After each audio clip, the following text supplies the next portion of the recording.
भाजप केंद्रीय निवडणूक समिती आज दिल्लीमध्ये महत्त्वाची बैठक घेणार आहे। लोकसभा निवडणुकीसाठी उमेदवारी कोणाला द्यायची यावर या बैठकीमध्ये चर्चा होणार आहे। लोकसभा निवडणुकीच्या उमेदवारांची पहिली यादी 1 किंवा 2 मार्चला जाहीर केली जाणार आहे।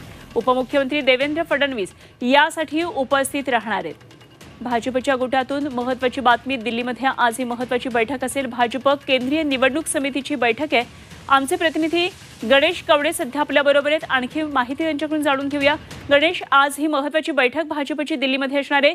देवेंद्र फडणवीसही राज्यातून जाणार असल्याचं कळतंय, काय नेमके तपशील आहेत?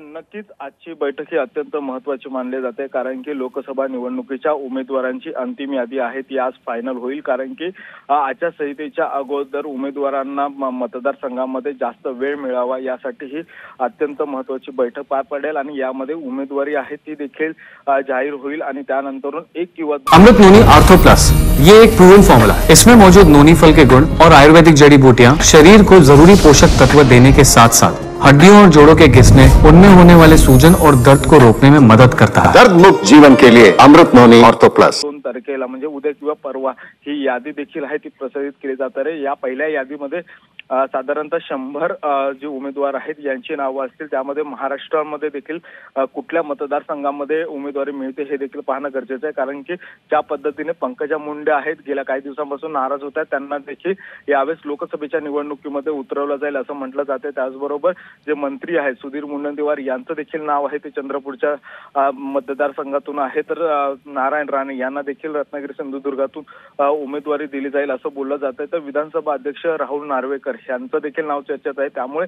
यांची सगळ्यांची नावं आहेत ती पहिल्याच यादीत येतात का हे देखील पाहणं गरजेचं आहे। ठीक, धन्यवाद गणेश, दिलेल्या सगळ्या सविस्तर माहितीसाठी। अपडेट्स आपल्याकडून वेळोवेळी जाणून घेत राहू। तुर्तास धन्यवाद। गणेश कवडे आमचे प्रतिनिधी आपल्या बरोबर होते। तर भाजपची पहिली यादी 1 किंवा 2 मार्चला जाहीर होणार आहे, त्यामुळे आता भाजपकडून उमेदवारी कोणाला हे लवकरच स्पष्ट होणार आहे।